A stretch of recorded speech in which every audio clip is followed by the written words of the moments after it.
Tonight, a Baldwin County Sheriff's deputy at the center of an internal affairs investigation has resigned. Sheriff Anthony Lowry telling us the deputy stepped down today. He had been on administrative leave with pay since the investigation started. Now, the sheriff would not identify this deputy, and it's not clear whether the investigation will continue now that he resigned. The internal affairs probe is tied to an undercover anti-trafficking sting in Spanish Fort last Friday. The sheriff saying Spanish Fort police reached out to his office with concerns that one of his deputies might have been involved. Fox 10 News was inside that operation with law enforcement. 7 suspects were taken into custody after police say they showed up at a hotel expecting to pay for sex. Investigators also made contact with one victim and called the operation a success.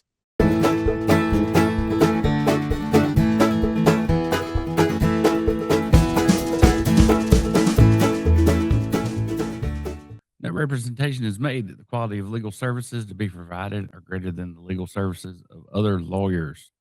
You found the Heart of Dixie podcast number. What are we on, Brandon? Hard to I say. didn't know the number. 320. Let's just make something up. So I'm Harry Steele. I'm a retired gentleman down in Daphne, Alabama. Joined today by my co-host Brandon Mosley, reporter and content manager at the Alabama Gazette. How are you today, Brandon? I'm doing fine, Harry. It's a little bit cold here, but other than that, we're doing pretty good.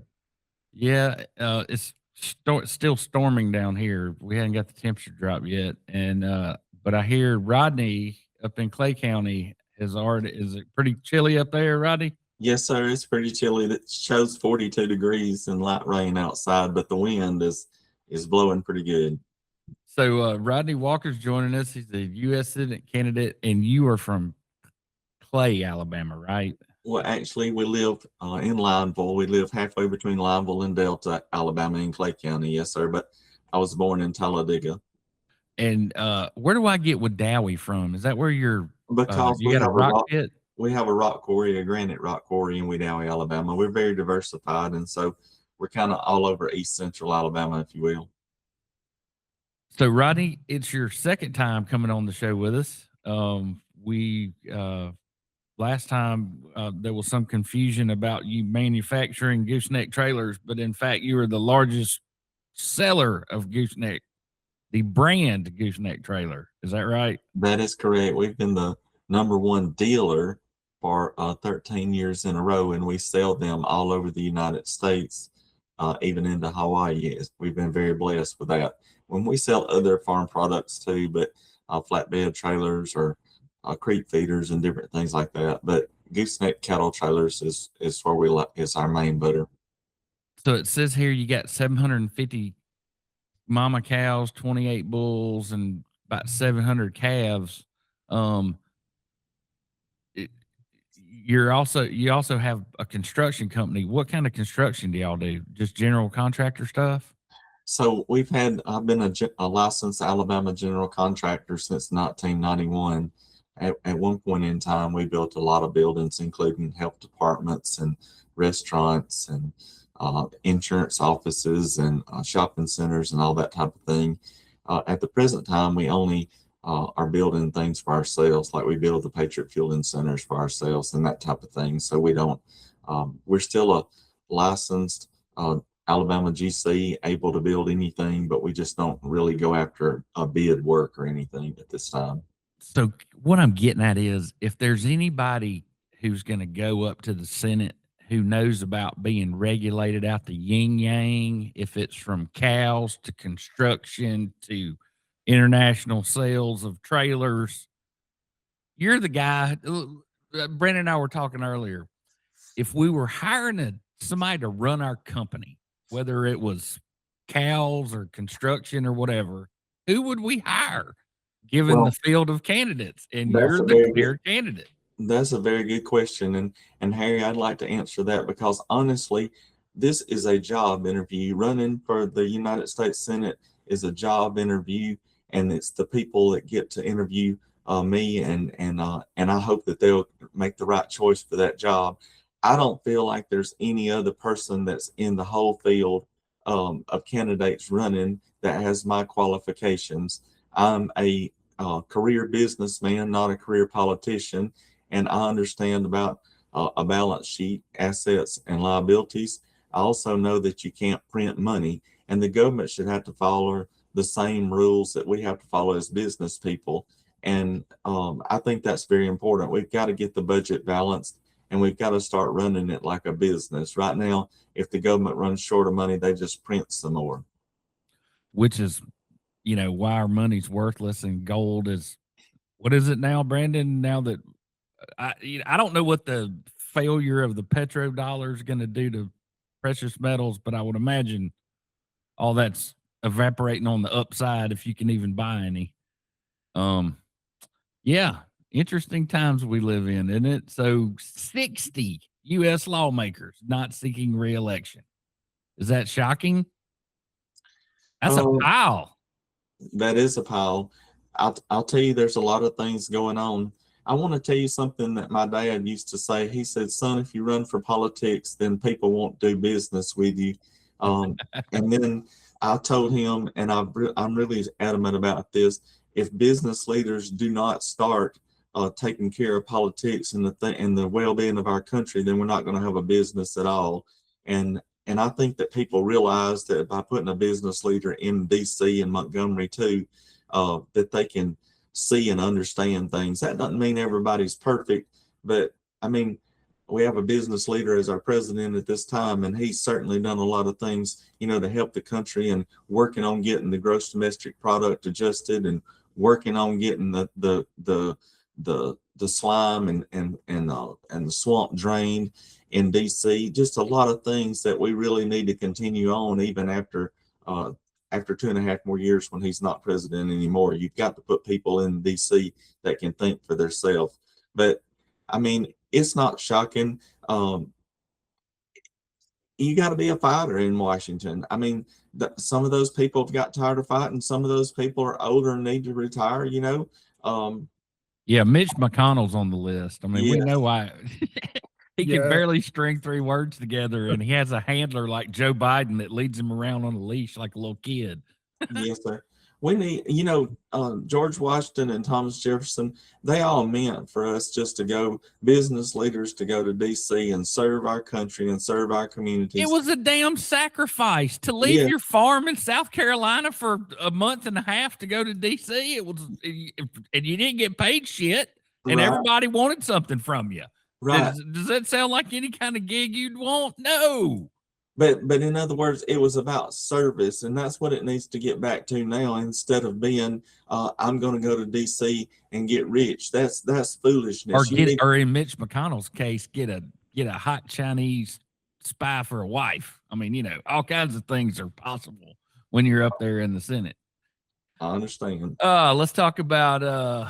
So Kyle Whitmire wrote a pretty scathing article.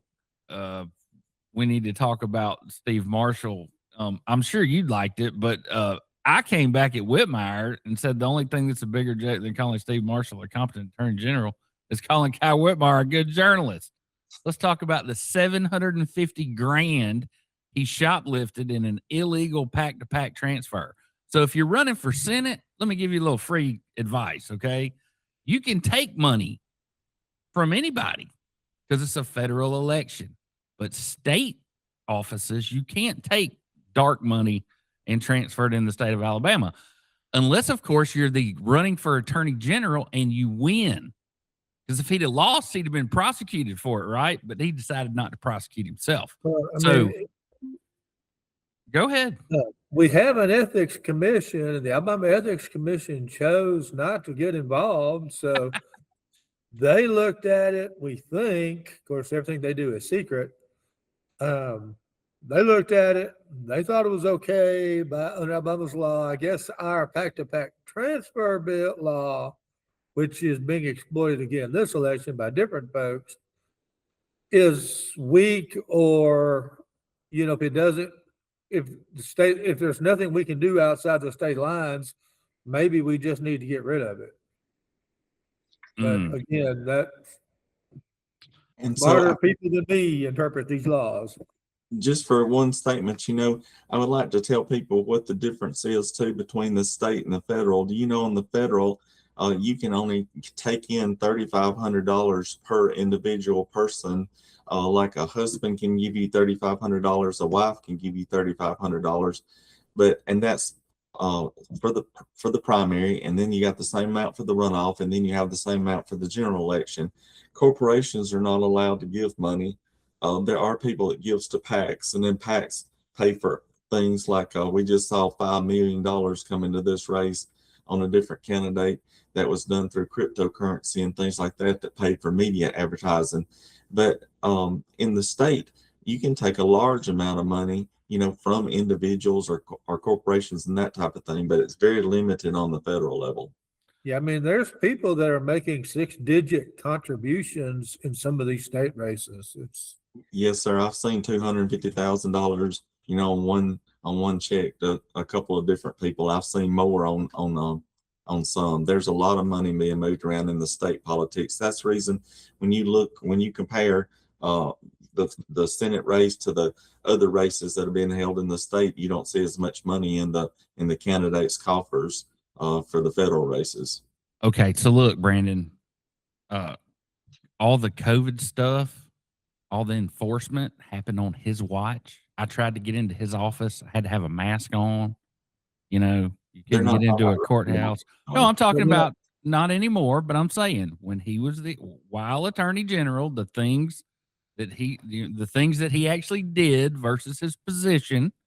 And then, of course, everything that Steve, it was the governor and the state health officer who are both independent of the attorney general that declared it a state health emergency. And they imposed the mask mandates and the 6 foot between everybody and, shutting the whatever happened with that guy. That there was one guy that really impressed me that worked for the state of Alabama. Who let me think, what was his name? Oh yeah, Admiral Kent Davis.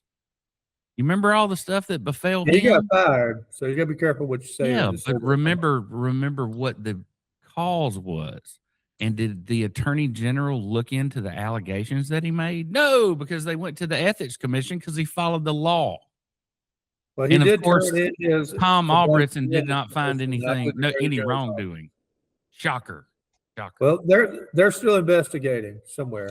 That's what they do. Okay, so if you watched the Oscars last night, it was a big night for Alabama. The Alabama solution and the epitome of a failed state is our gulag prison system.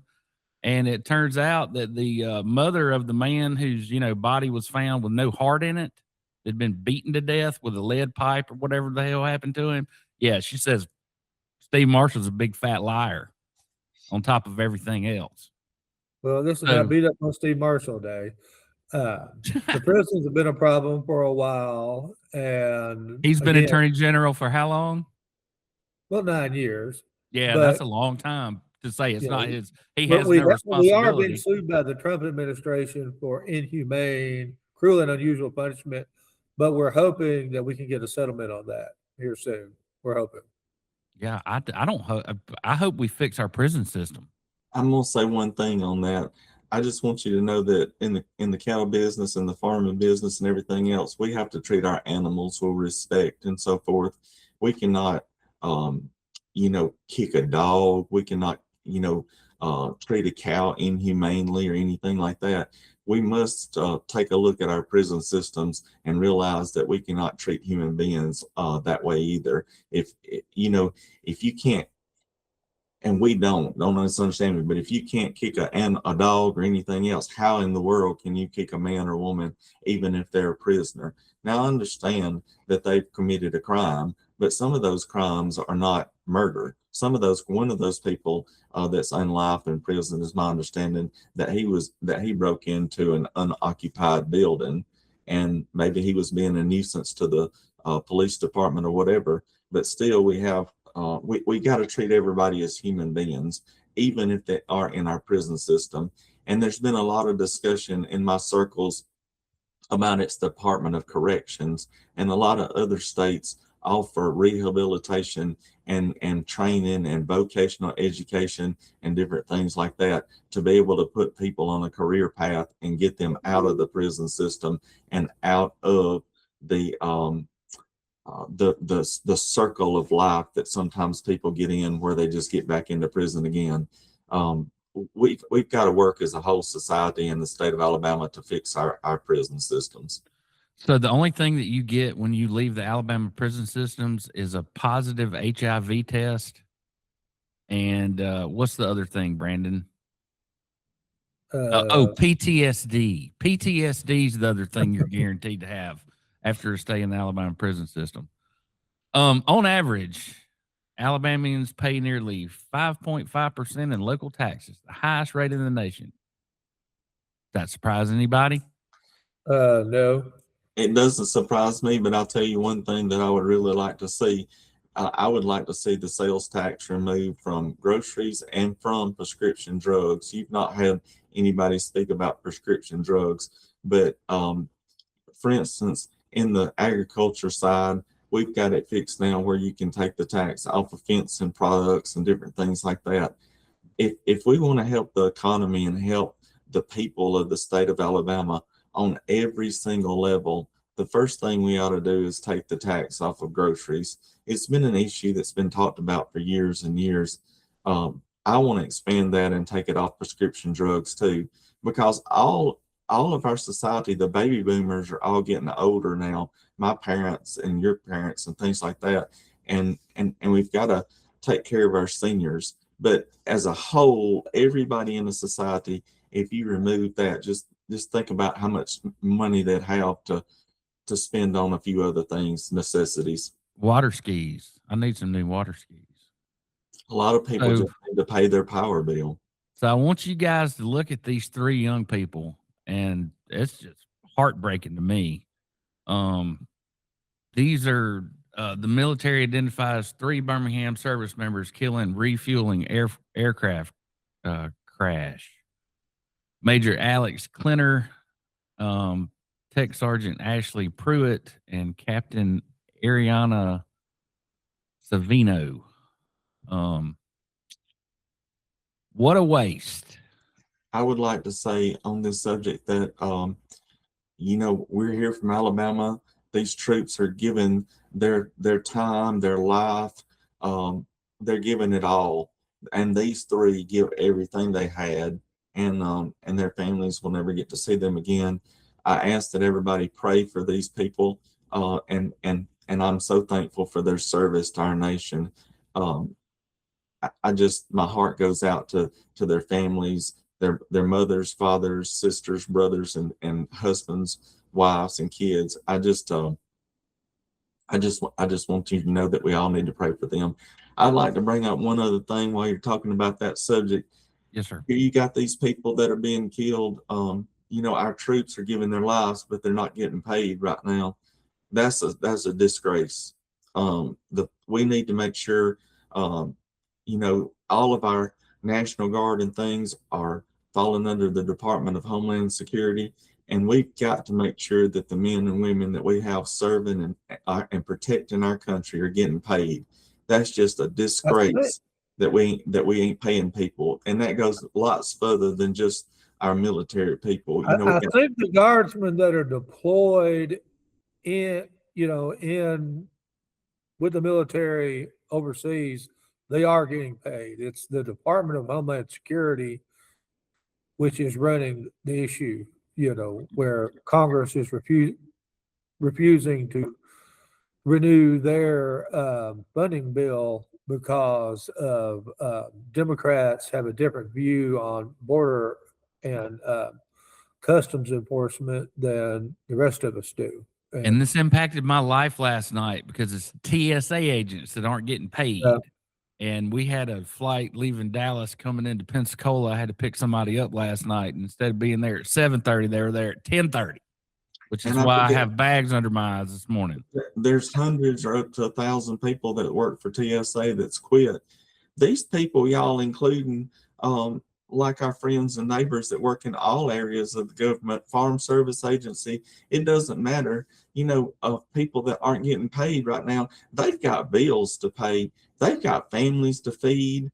It's ridiculous. We don't, a congressperson or a senator doesn't need to be taking any pay if the other people that they represent aren't getting paid. Well, I think Just this like all the had to four do with TSA guys, they went 80 days without getting paid in the fall. Do you know how many of them have probably racked up huge debts on their credit card where they just, you got to have gas to get to work. And now you're paying 29%, even though they did get paid eventually. They're probably still paying off the credit card balances from when they didn't get paid, in October, and now they're not getting paid again. I mean, Well, the late charges and everything else, Brandon, when you're yeah, not getting paid for 80 days, there's not many people that's sitting around that work for the government or anybody else that has a savings account to cover 90 days worth of their bills. You got car payments, power bills, telephone. You got to put tires on your car. You could have kids in college. All those bills have to be paid. right. Nobody's got money to pay things for 90 days. I dare I say mean, can you some imagine putting your two mortgage payments on a credit card, which I'm sure with late fees and everything. And then, like you said, 29% interest. It's ridiculous. I mean, who'd want to work for the government? Okay, but this is the power of the purse, guys. It doesn't matter what the executive wants to do.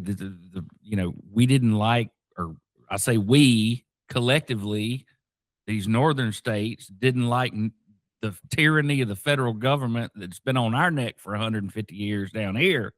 When they show up jackbooted, throwing people to the ground and busting windows out and shooting folks and all that. They said no more. And Christy Noman's gone over it and a couple other things. So, Noma's gone I think we're going to smooth all that out. Outside of her professional conduct. It's $280 million worth of advertising no bid contracts. That's draining the swamp right there. Having an affair with Lindowski. It's somebody. Do you think they choke puppies while they're doing it? That's inappropriate. I'm sorry. I'll delete that. We're not speculating on people doing whatever there. Okay, let's get back to the woe. The White House on March 13th, moments ago, at my direction, the United States Central Command executed one of the most powerful bombing raids in history. Yeah, so Carg Island has been assaulted, and I have a slide. Yeah, so Secretary of War Hedgepath just approved a full Marine Expeditionary Unit to the Straits of Hormuz, 2,500 Marines. So, listen, Saturday, Brandon, I talked with a woman whose grandson is part of that expeditionary force in Vestavia. Yeah, so they're talking about holding a piece of coastline that's equivalent from Brownsville, Texas, to like Apalachicola, Florida. If that's We're not entirely sure how the Marines are going to be deployed. Yeah, they're being sent there. Well, I'll assure you, the Army is soon to follow if the Marines are going in. Yeah, there's not going to be left out. Troops there prior to the Marines getting deployed. So Israel is running critically low on missile interceptors. The U.S. now faces the dilemma: send interceptors to save Israel and risk depleting its own reserves or hold back. So all I know is we had one missile battery of like Patriots protecting Seoul, South Korea. Of course, if they can destroy Seoul with regular artillery, I guess. We need to pray for our friends in Taiwan that China does not decide this is the time to. Yeah, they're surrounded. And I would like to say, too, that we better make sure that we're manufacturing a lot more Patriot missiles and things and getting those stored back to protect our homeland. Because, I mean, of course, all of us have guns and things here, but we're going to have Patriot missiles and that type of thing to protect our homeland. And it seems to me that we've depleted that source down. A lot of our missiles and things have gone to Ukraine and the other countries, and we haven't been manufacturing those again. And so I know that there's an order placed for some now, but they can only do so many at a time. And I think that's a big problem. We've really got to worry about our. It's like World War II. Who can make the most tanks? Mm-hmm. It's wartime production issues, and thank goodness that 80% of the private military contractors are located in Huntsville. So the state of Alabama is getting a big boon from all this. Yes, sir. So the building that was blocking Iran's internet just got bombed. Iran's internet came back up. So do y'all know that when we invaded, they shut down the internet and supposedly shut down, what's that, Skylink that Starlink. Elon Musk Starlink. has? Anyway, somehow their engineers figured out a workaround and they were piggyback. Anyway, they're not a bunch of idiots. We're not fighting people living in caves and shit. No, This we is a better, huge country with manufacturing capacity and everything else. And Yeah, we can see that by all the Shahed drones that are flying all over the place. and not okay. only that, and you talked about that port that we bombed and so forth. You better look in the background at all these beautiful buildings and things. There's skyscrapers and lots of things back there. It's not people riding around on camels out in the desert. Yeah, this is Absolutely not not. Afghanistan. No, I mean, this is an entirely different country, even though they kind of want their women dressing in burqas by the command people. But Okay. Iran in the 70s was very first world. Then they overthrew the Shah, and the crazy people took over. So the International Energy Agency agrees to release a record 400 million barrels of crude oil in response to the disruption. What is it? 20% of the world's energy flows through that strait. A lot of it does, but we have capability to drill oil, and we have a lot of oil here in America and that type of thing. The only thing is that the oil flow for, the rest of the world has to come through there. And then of course we get a lot of oil through that strait too. I believe we have plenty of Navy equipment and so forth to keep that strait open myself. So Candace Owens No. is the only person reported. So this is the largest and most expensive U.S. embassy in the world, the size of Vatican City, now abandoned because Trump launched a war on Zionist vibes. And it says a suicide drone struck the U.S. embassy compound in Baghdad. I used to like Candace, but she is, Well, something she's went gone. wrong up there. She's she's got her issues, but doesn't mean she's wrong every hour of the day. So it says, so does anybody know if this is real or not? RT and like Al Jazeera are showing this over and over again of a drone hitting a ship, and it's supposedly a U.S. Navy warship. Yeah, probably one of the Iran ships. The Iranians have been putting out misinformation on this thing from the very beginning. I think we picked up in the first deal. Oh no, they shot down one of our F-35s. No, they didn't shoot down the F-35, but Kuwait did. They did headlines when they published it. I don't believe Iran has hit a U.S. Destroyer or something. Now they have hit some unarmed merchant vessels out there in the Persian Gulf. Yeah, that's going to be judging from a fire. I can't tell you what that is that's burning, or if that's a real image. So I'm getting the popcorn because another person that's fallen out of favor is Tucker Carlson. There's a reason Fox fired Tucker Carlson, and it needed to be done. Well, his dad was CIA, right? And according to this dude, I don't know why they'd be mad. I don't know why they would be mad at him.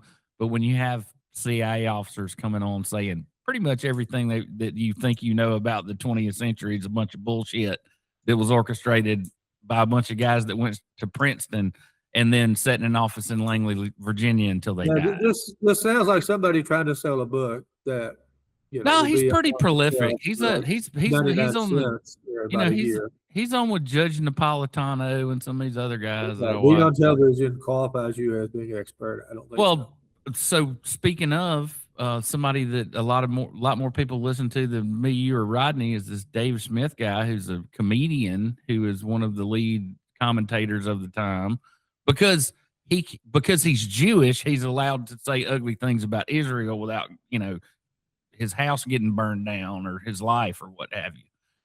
But essentially, you can see what he says that in a situation where you're a journalist and you have contact with the other side unless you gave them battle plans, which why would you have those? Aren't you just doing your job as a journalist? So Well, anyway, the CIA would be a source like your sheriff's department is a source. You have to take it with a grain of salt, but if they're providing information, you have to look and consider the information.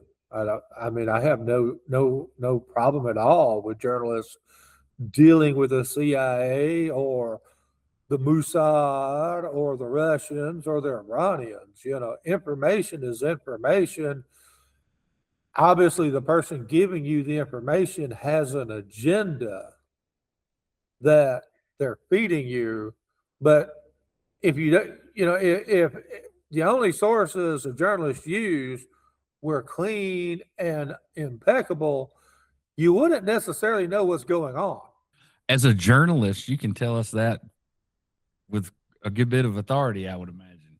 So, does everybody know about this? That you can get like high resolution images from these private satellite companies.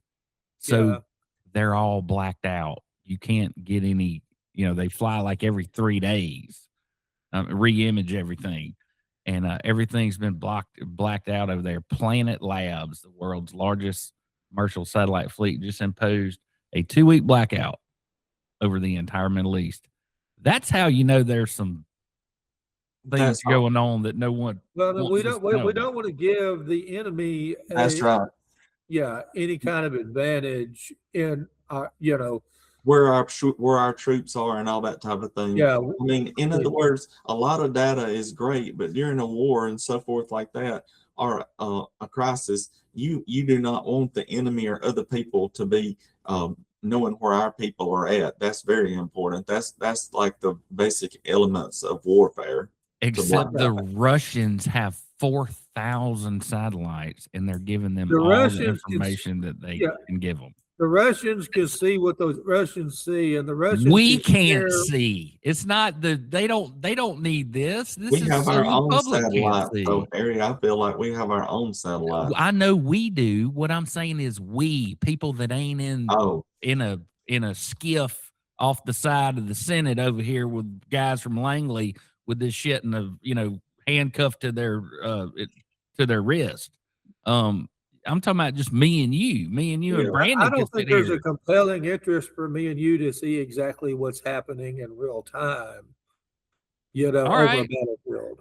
Hey, whatever I got no problem with blacking this out during the war. The press is fine with censorship. I love it. Okay, so we're bringing things back to Alabama. Yes, we are. Let's bring it back to Alabama. So, laid off workers protest outside Birmingham Water Utilities offices after 135 jobs are cut. So, let me tell you this: after 30 years of incompetent management and losing half of their damn water because they don't even have meters on half their lines, okay, and we don't know what's actually being lost to like theft or they have leaks they don't know about or whatever. Yeah, this is what happens. There's are they in receivership? I know there's a new board that was appointed. The legislature basically abolished the old Birmingham Waterworks Board and appointed a new board with completely new leadership, and the new leadership is trying to run this thing as a business. Because again, half the water it produced, they never got paid for. Right, it's still not getting paid for. Don't know where it was going. And it's important to run the Waterworks Board just like a business, just like every other government agency we talk about. Nope. I'm gonna correct you. Okay, so this makes me mad all the time because it's not a business. The purpose of creating this Waterworks Board was to go into debt that doesn't count against the city's or the county's debt limit, right? So that we can provide services to the people. If Birmingham Waterworks ever has a zero balance, they cease to exist. Go look it up. Every single water board has to stay in debt. They're supposed to be in debt, but they're supposed to be providing services in return, right? And then it should still be run like a business. Well, it should. Yes, you Where, can't spend more money than you have you coming sell in. 100 gallons of water, you get paid for 100 gallons of water. Okay, but our water board down here in Bay Minette owning a damn 40-bedroom lodge at Stillwood Country Club is not what anybody had in mind when they Well, created the And, enabling I've been legislation. told y'all's water and sewer board is the ideal and the best, one of the best in the state too. So It has yes, because we've bet. So Rodney, what you got to understand about 99% of these people that are on these boards, it's about controlling who gets the contracts and those people kicking it back to you. That's Yes, all this is. and I that's got true at the federal level too. yes. Yeah, we'll just wait. So anyway, we have an interesting story down here in Spanish Fort where there was a prostitution ring bust. One of our deputy sheriffs, who is on the major crimes unit, was one of the Johns. And anyway, another gentleman that's come to my attention who owns a car lot up in Thomasville. So listen to this. This guy gets out of jail and he's in a divorce action up there, right? So he drives back up there and gets arrested the next day for, I guess he was going to whip his wife's attorney's ass. And they locked him up for that. So anyway, stupid people with money. Yeah, but we're going to keep an eye on that. So let me tell you how we have two classes of citizen here in Baldwin County. The Baldwin County deputy that was arrested, put on administrative leave, and who is now resigned has yet to be identified. In what other country would that happen? Well, as a journalist, I would like to see his name released. He has not actually been convicted of anything yet. So I understand why the county as an employer is a little bit slow in releasing that information. Now, if he's actually charged with something, obviously his name will come out. It'll be public record then, but right now it's innocent until proven guilty. But once they charge him with a crime, did y'all not watch the video of that one guy on the ground with his arm broke? They released that. Yes, they released the other guy that they had in handcuffs in the damn parking lot and showed his tag number and what kind of car he was driving. So come on, guys. Again, come on. The other guys were not employees of the county.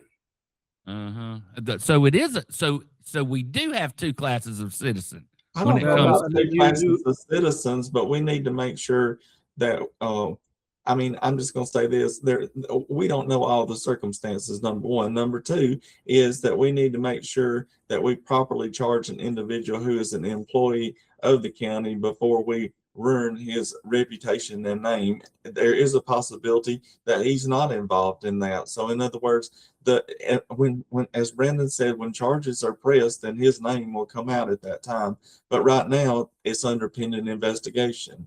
Right now, while it's a button issue, we're going to do what we always do and say it's a grand jury secret and we don't have to tell you, except we exposed everyone else and ruined their lives. Anyway, just my perspective, man. Residents believe the project could change the character of their rural community and impact local wetlands. Well, what do you think happens when you turn 8,000 acres of forest into a solar farm? So I have a huge problem right here, okay? I bet. You've opened up my can of worms. So in other words, solar does not do a jack squat. That's something from the Biden administration for green energy, and people got grant money and all that type of thing to build solar farms, and it's just a farce. They're only being put in to power these data centers and other things. The best energy that we can produce is two things in the state of Alabama. One is coal, and the other one is nuclear. And some people say, oh my God, he just said nuclear. Well, we've never had an accident on nuclear reactors and things as far as I know, in the United States, but certainly not in Alabama. It's safe energy. Coal is produced right here in Alabama. We just got a new Bureau of Land Management contract to pull out 45 years of metallurgical coal to be shipped overseas and sold and everything. They could sell some in Alabama and other areas, but mainly we're going to get the gross domestic product up by shipping it.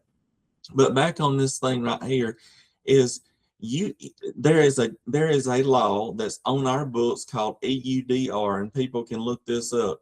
And you can take down pine trees, you can take down your forests and all that type of thing, and you can put back solar sites, you can put back industrial property, you can put back housing, but you cannot convert that land to pasture land or agricultural land right now. So the farmer, he can't go out there and take down pine trees at this time, or he has to just burn them up. He can't sell the timber for production, because they'll come back and take the money back. It's European Union deforestation regulation, and it's on our books right now, and it's got to be taken off completely and explicitly.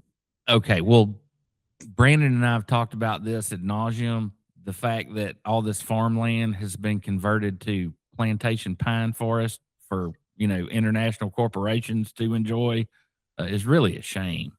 And but it's a hell of a lot better than the solar farm, ain't it? Well, we've got to realize that, the pasture lands and the ag lands, they're already cleared and so forth. And so all the housing development and all the industrial sites and all the solar farms and all this want to rush out there and jump on that land.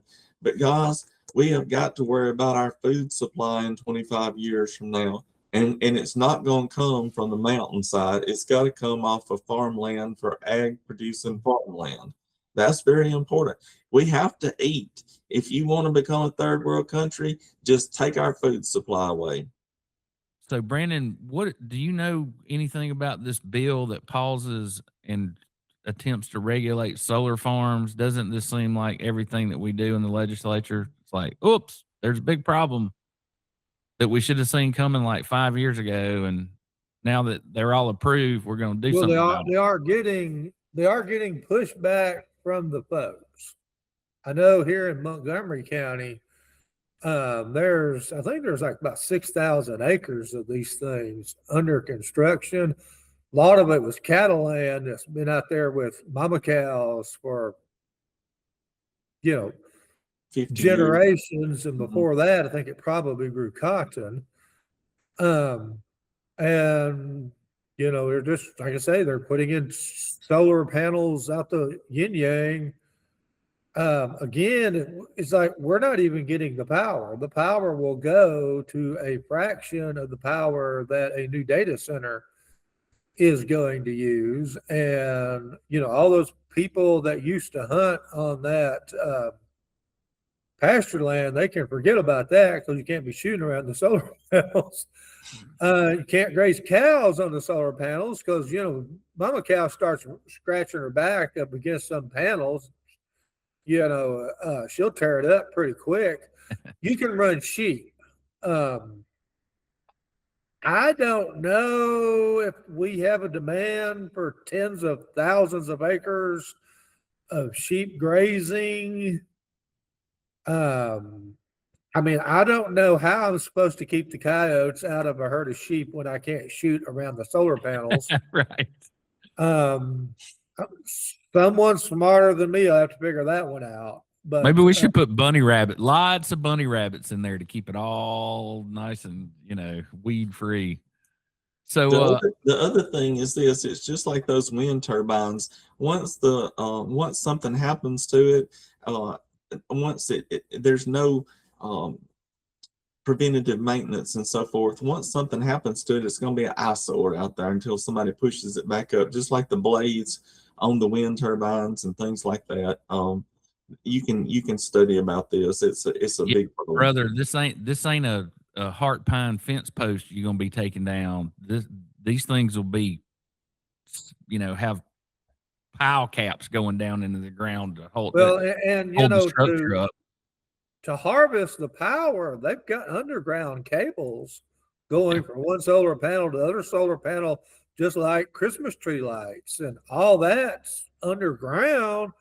And, I can't see somebody, if you gave me this land when this stuff is wore out, if it would ever pencil out to bulldoze all this, Well, where are you gonna put it? You gonna take all that mess to put the it back in the landfill, or it's not? You can't go to the scrapyard. It's glass panels. You can take the metal Yeah. to the scrapyard, but what are you gonna do with all those glass panels? wore out glass panels, the only thing you can do is replace them with new glass panels when they wear out. And I'm talking about when you convert it back. What are you gonna do with all that stuff? Take it to the landfill? yeah, the cost Yeah, of that's going to be through enormous. I'm And sure some none of of it, it's I'm gonna hurt. not sure the landfill will take all of that because there's material in there that, probably their permit will not allow. So you may have to grind it up and send it to a mill, and that would cost an insane amount of money. Well, let's hope it never gets put in. That's what I'm Well, hoping they're coming. for. All right, so let's talk about the elephant in the room, Brandon. So, there was a black preacher that went over to one of his, I guess, elderly parishioners' houses while they were out of town and was watering their flowers. Someone noticed him and called the police. The police came and asked him to identify himself, and he said, told them who he was. They then demanded an ID. He didn't produce it, and they arrested him and charged him with interfering with government operations. He filed a federal lawsuit. The federal court, district court, asked the Supreme Court of Alabama to make a ruling on whether or not an officer can demand identification during what we call a Terry stop. And if you want more information on that, go read Terry versus Ohio. But essentially, you can just imagine if you're a police officer and across the street from the bank is a Cadillac sitting there with the engine idling and a pile of cigarettes. The guy's been sitting there for hours smoking cigarettes and a big pile of cigarette butts. And, that seems like maybe we should go over and ask that gentleman what he's doing and what his business is. But the old lady sitting on the bench next to him, no, they don't have any probable cause, nor any reason to believe that anybody's up to anything nefarious. But we now live in a state where when you're painting your house and the cops show up, you better have your ID on you. This is insane. Talk about two different, I don't know. Like I said, Georgia's looking better and better. We have a statute that says in Alabama that says you have to provide a ID. The police ask for it. The Alabama Supreme Court upheld the statute passed by the legislature. Now, is this a federal rights issue? I don't see it. Really? You don't think the Fourth Amendment, the Fifth Amendment, that those don't mean anything to you? You think that you think that me going about my business today, that a police officer can show up in my office and demand to know who I am, and if I don't show them my ID, they can take me to jail. Well, That, obviously, Brandon under the Mosley, Alabama is some statute, book. you can. Oh, son, that's some end of time stuff. And the fact that y'all aren't really concerned about this really concerns me. But Harry went over a couple of different issues. The first one was about a crime scene and some people being across the street and there being probable cause to speak to him. And then you spoke about the grandmother that was sitting on the park bench and that would be non-probable cause unless Granny had a shotgun over there laying beside her or whatever. But essentially, and then you moved it to your office and everything, which when you come into your office, then you have to have a search warrant. If you went into that man's car to look at it, you've got to have a search warrant. But we all carry our IDs with us all the time. Back to that man sitting on the street in his car smoking cigarettes, as you talked about, he is on a public street in a vehicle, so he would have to have his driver's license, to be there. Yeah, in a vehicle was always been that you had to have a license. But what? Okay, guys. I guess. It's a gray area. Well, it's not a gray area. The Constitution of the United States should prevent this. And Terry versus Ohio if y'all will remember, this is what got Bloomberg and some of those other guys beat up in New York, was they were just stopping people randomly and saying, hey, empty your pocket, show me your ID or whatever. And it was some guy walking to work. But that's not allowed. But the only thing is, I take you back to the presentations that you did beforehand and so forth. One was the bank robbery with the people sitting across the street smoking cigarettes. Then that man would have been classified as a lookout for the bank robbers and that type of thing. But you must have probable cause and that type of thing. But you're not going to be allowed, police are not going to be allowed just to walk up in your office and check your ID without a warrant or anything, or to come into your house or anything like that. But if you're on an active crime scene and you're sitting across the street and you look guilty, then that's probable cause to ask for your ID. It's not probable cause to search your vehicle.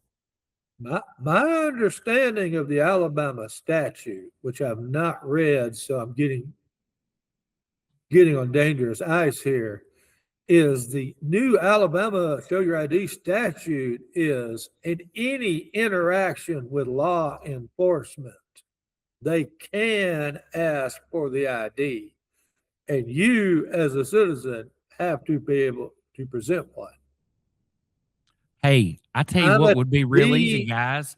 Hey, Brandon, why don't we roll up our sleeves like all the people, all the Anasazi Jews in Poland and Germany, and let them put a barcode on our arm. No, and then they can just scan us as we drive by. No, that's completely the end of time revelation. Okay, well, what's the difference? What's the difference? If I have to produce it to the government, wouldn't it be easier just to tattoo a number on my arm? There's no difference. If you have to identify yourself to the man and the man is in charge,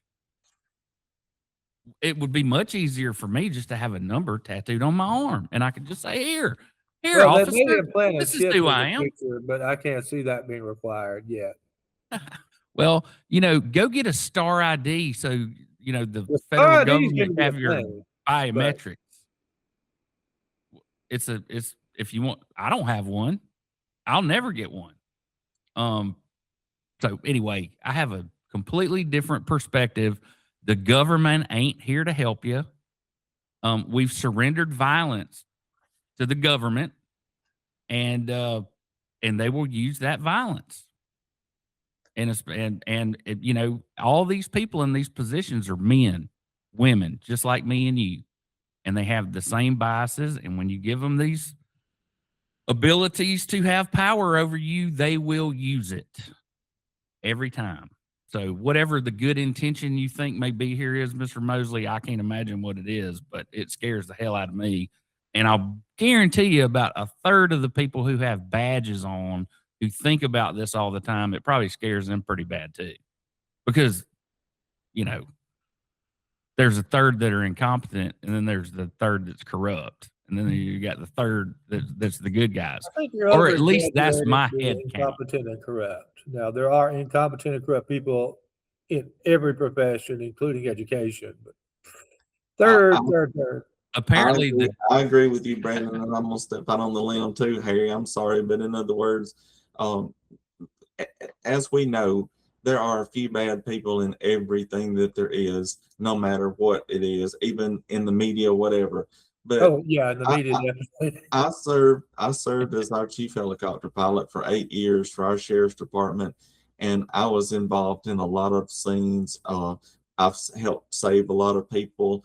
I've got a commendation from the governor for that and all that type of thing. As far as saying that the police are corrupt, I think we need to move away from that, because in other words, like I said, there might be one or two people that might do something that they shouldn't do or whatever. But as far as my service in 2 counties, there's not a corrupt person in that, or they would have been fired. You know what I'm saying? So I wrote the paycheck that might have, you got to go to this section or that section or whatever. But Harry, the great scheme of things is we need to really back the blue, because there's not everybody's corrupt in the police and sheriff's department. I do back the blue. And the biggest problem that we have is, well, one of the biggest problems we have in the Alabama legislature is that about half of the Alabama legislature is either active duty military or retired. Well, And not that, military, they have law I'm enforcement. sorry, law enforcement. Sorry. Well, not very many military in the legislature. Right. That would be preferable. But you know, back 25, 30 years ago, it was about half of them were lawyers. And now that we've been vilified, you know, the one profession you can't say anything bad about is law enforcement. And I don't know why that is. They work for us. We write the laws that dictate how they operate. And every time there's some grand standard that says, oh, we ought to make it, there ought to be a law. And that's what I hope you're not going to be, is there ought to be a law Republican. We need to roll back all this stuff. We need to go back to thou shalt not steal, rape, or murder. There's too much stuff. It seems like everybody goes to DC or Montgomery. You don't need to have your name just to get your name on a law to have it passed. In other words, the Republican Party stands, one of the stances is less government and less regulation and everything. So am I about making sure that the economy has a balanced budget and that we take care of the people in our country and our state? Yes, I am. But as far as running up there, and one of my opponents was going to make a law about the nozzle on the gas can. I mean, let's get for real. We don't need to worry about having no freaking law about the nozzle on the gas can. You know what I'm saying? I mean, I just take mine off and go get a different nozzle. I mean, I thought that was the Agriculture and Industries Commissioner that dictated that kind of stuff. No, well, weights and measurements and the width of a every time you get a new gas can, you have to go buy like an old gas can nozzle, or keep one from the. We all hate them and everything like that, but we don't need a law from the United States Congress or Senate about the dumb nozzle on the gas can. That's what I'm trying to say. Or the Gulf of America, and we'll leave it there. All right, guys. Well, Rodney, thank you for your time, and like I said, this is your second trip because we want people to get to know you, and we want you to win. I want you to win. I'm sure Brandon's. We're not taking Switzerland on the thing here. We're not. I am. Well, thank you, Harry. The hell with independent journalism and journalistic integrity. Thank you, Harry. I want to win too. I want to work for all the people of the state of Alabama. And Absolutely, just like man. we talked about here today, we're not going to totally agree on everything, but we can talk about it and find some middle ground here. Absolutely. And that's what this is all about. You know, you'd be surprised how many times Brandon Mosley has changed my mind. Yes. More times than my mother or father ever has. There's 3 times he's argued his way into changing my mind, which is something. All right, guys. Well, listen, everybody have a good week. Tell me, Brandon, what should we'll be worried about this week out of the legislature? The big thing to watch is the PSC legislation. You know, the original bill that was going to eliminate the elected PSC, that went down in flames. But the powers that be in this state that are scared of an elected PSC are still very active. So what they're doing this time is Garland Gudger in the Senate is carrying a bill that will, instead of having 3 PSC commissioners, we will have 7 and an appointed Secretary of Energy. Now, this sounds like, okay, so we'll have 7 commissioners. This sounds like, okay, we're going to elect 7 guys. Eventually, this will allow them to appoint the next 4. Power grab. Yeah, they'll be able to stack the way the bill is written now. They'll be able to stack the PSC with appointed people because, I mean, I don't want to. I mean, so who wrote this? Who wrote this bill? Is this a Seth Hammond bill? I mean, they fired R.B. Walker left the power company to go pursue other interests. But I think you can almost certainly say this second bill is also of a power company written, like the first bill. Absolutely. This is which we know about the first one because we have a tape on that. The idea that we're reining them in by doing this is a farce. That is the funniest thing I have ever heard. If you want to know I who's don't in know what they're charge, scared of. I mean, if Jim Ziegler gets on there, which if you don't like Jim Ziegler, figure out how to get money to somebody who's running against him. Or you don't like Matt Gentry, and Matt Gentry's probably got that other one wrapped up. I mean, something about Gentry and I guess Ziegler has them scared to the point that, we're pulling the nuclear option on the PSC, even though it's been there for 113 years. without a rate hearing since 81. Yeah, they don't. It's not like they're doing regular rate hearings anyway. And I'm fully for an elected PSC. If it's 3 members or if it's 7 members, every one of them needs to be elected by the people of this state. Absolutely. I think when these positions come up open, we should have a special election. I mean, maybe I'm old school there, but these people are appointed. People are only appointed because they got hired to other jobs, and then you appointed their replacement. Sounds like judicial appointments in Baldwin County. Probably should have I'm for having special elections when a county commission seat or a judge's position. I don't why the governor needs to appoint all these people, for their first term. It's like, heck with that. Just have a special election. All it would take would be legislation. Every time there's an opening, you have a special election. Are we calling it the Be Nice to Down Syndrome Children Act? What I'm sure it's I don't got know why a the special. Down syndrome children are getting beat up here. How did they get involved in this? Well, I'm just or be nice to whomever act. You understand what I'm saying? It's like the Patriot Act. It does nothing patriotic. I just figured we had a cutesy name for it. You have to do some stuff to fight the bad guys. Okay. All right. So, any other major legislation going around? I know that there was some shakeup in the leadership of the caucus, wasn't there? Over Yeah, they had a blow up after R.B. Walker's PSC bill blew up. So, and I mean, those of us who follow the legislature closely know there was a rift between Scott Stadthagen and Speaker Nathaniel Ledbetter. I mean, I think Stadthagen's a good bit more conservative than Ledbetter. I mean, they're both Republicans. Seeing as Ledbetter was elected as a Democrat, Ledbetter ran as a Democrat in 2010. He changed parties in 2013 and was elected as a Republican in 2014. And now, like your opponent, so Stadthagen was sort of forced out. He has since gone and got elected as the chairman of the Alabama Republican Party, and but before that, Representative Lee from Dothan was promoted to House Majority Leader. Again, all these, House internal caucus elections are all closed to the public and the press.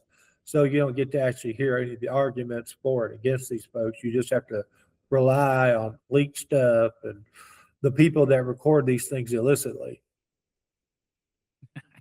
So I was saying that Ledbetter, like one of your opponents, is a former Democrat, and wasn't Marshall a Obama delegate in 08? I mean, it's bad. That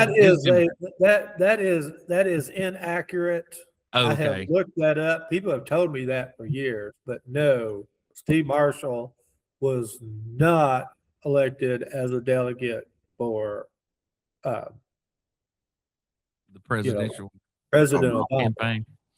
Now, Interesting. he was appointed by Don Siegelman back when we had a Democrat governor, which nobody under 30 even thinks is possible in Alabama, but it did happen. And back then he was a Democrat. He was appointed district attorney, again, where we don't have special elections, by Don Siegelman. And then he served like 7 terms or whatever it was as DA of Marshall County.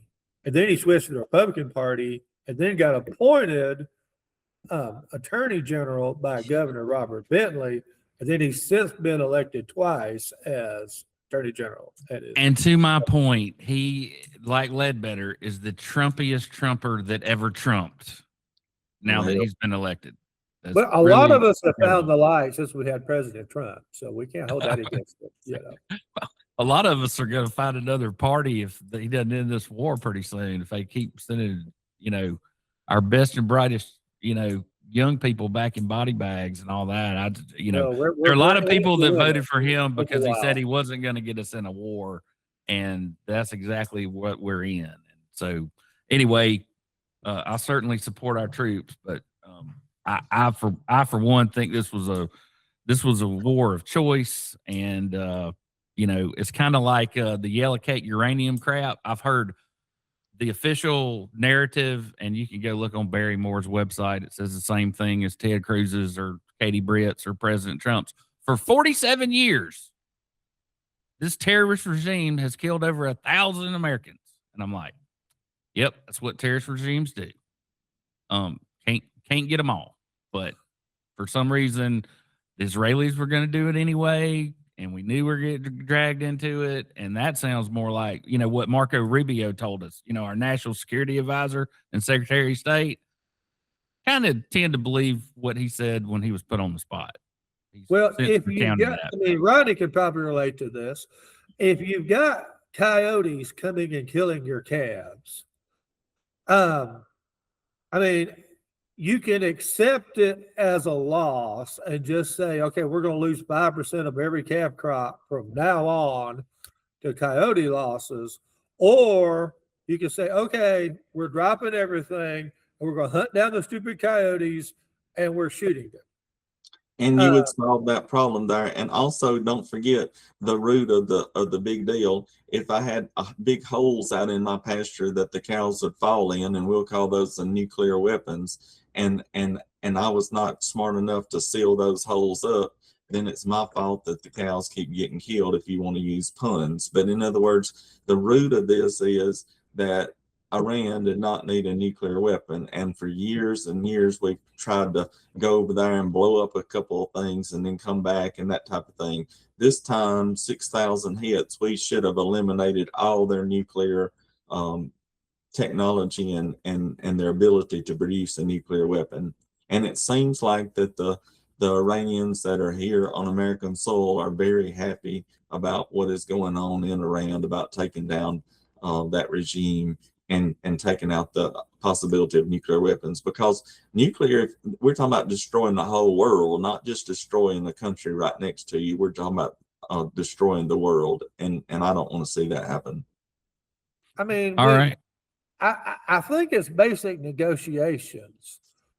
We wanted them to stop building nuclear weapons. We paid them money to stop doing nuclear weapons. They took the money during Obama and kept building nuclear weapons. You know, you're enriching uranium. And so we bombed them in June. And you would think, well, we got bombed. Let's do a deal. We sent Jared Kushner over there to do a deal, and they didn't do a deal. And then we said, well, okay.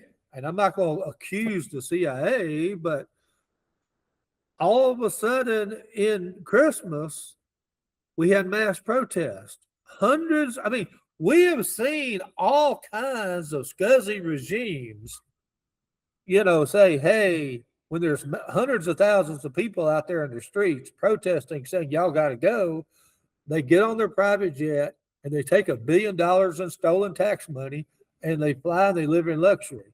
We would have been perfectly fine if the Ayatollah and his family went to Switzerland and lived like, you know, billionaire guys forever, and we could have somebody new that will deal with us and not build nuclear weapons in Iran. And what did they do? They shot 35,000 of their own people in the streets. So protests, democracy, none of that was ever going to happen in Iran. And I mean, President Trump told, if you shoot the protesters, something bad is going to happen. If you build nuclear weapons, something bad is going to happen. At some point, you can't just keep saying, hey, do this or else. At some point, if they do it anyway, you got to say this is the or else. I don't love the or else. I kind of wish we had found that there was a way where we didn't have to go kill these folks. I don't know what that is. I mean, what? We're going to wait for them to develop a nuclear weapon? We wait for them to use a nuclear weapon. What happened? Well, the study was that they was days away from having it developed anyway. Whether that's true or false, that was the precedent that they was days they away were from. clearly building. Okay. Well, let me let y'all in on something. The only wazoo, way to keep you them all over the place. okay, the only way to keep China or the United States from running your country internally is if you have a nuclear weapon. So I can imagine why all these countries that don't have one want one. Yes. Right. And you know, I get it. But It's a hard call. My call would have been to, you know, like you said, send a boatload of cash over there. But I think the thing that everybody's dismissed here is the faith element. And you know, we did have like 5 crusades, Brandon. Well, there's like 3, and then there was a children's crusade, and I mean, you know, there's been more blood spilled over this than anything I can think of. And it's going to be a religious we're not war. going over there to conquer Iran and create a Christian kingdom. It would be cool if they did join, you know, decide to, you know, accept Christ, but I'm not betting that's going to happen. And I'm certainly not going to, you know, do that at the point of a spear or a rifle barrel. But I mean, you can't just keep shooting at ships and making ICBMs and shooting them at our allies. I mean, how much money have we spent on the, you know, on the dome, Iron Dome over there in Israel, defending them against Iranian launched missiles and rockets? I mean, who do you think built all the missiles the Houthis have that they're shooting at oil tankers in the Red Sea with? I mean, they shot at one of our aircraft carriers. Can I answer that question? Before this ever began, over and over again. They got them from Israel through the Iran-Contra scandal. No. The Iranian military. The Iran-Contra affair. The money went. We gave Israel new stuff, and they gave their old stuff to Iran. So when you're asking these low-tech weapons, that Israel ever gave anything to Iran. Okay, well, you should go. We will disagree on that. They absolutely did. It's the Iran-Contra scandal. The Iran-Contra affair, the U.S. gave weapons to Iran while they were fighting Iraq, and we also didn't like. And Jeffrey Epstein was involved. He was the financier. To get hostages back that the Iranians' allies, Hezbollah, had taken in Lebanon, and we used the profits from that to go around Congress and fund the Contras, which were fighting communists in Nicaragua. The money came from a weapon sale to the Iranians. Awesome. Yeah, there was weapon sales to the Iranians. Yes. Mm-hmm. I mean, I'm not denying that happened. We've been going for an hour and 15 minutes. We're going to have to leave it there. Rodney, where can people come see you stump next? Where's your next big wing ding? Tonight at 6 p.m. we'll be at the Escambia County Republican Party meeting, which will be held in Bruton, Alabama. Tomorrow we'll be moving towards the Fuel and Food Expo. That'll be for Alabama, Mississippi, and Louisiana, but we'll be there with our bells on to greet all of the wonderful people from Alabama that are fuel in the fuel business, and we look forward to seeing you there. Hey, we got a bunch of listeners that live in Escambia County. Tell us where and when in Bruton tonight. There might be some people show up.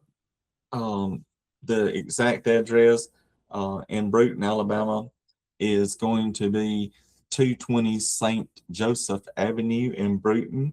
And I'm not sure if you have to have any kind of reservations or not. I don't think that you would. We would love everyone to come out. I believe that's called the Hourglass Restaurant is where that's at. So the Hourglass Restaurant at 6 p.m. And we'll be speaking there and giving out our message to people. After we return from the Fuel Expo on Friday, we'll be setting up at the SLE Rodeo in Montgomery, and we hope to see all our friends this weekend at the SLE Rodeo that'll be held in Montgomery, Alabama. All right. Well, Brandon, I'm going to give you the last word. Thanks for being on, Rodney. Thank y'all for letting me. Don't forget to go to walkerforalabama.com. And remember, folks, to vote on May 19th. Very important. Please vote for Rodney Walker. It's important. Right. Republican primary.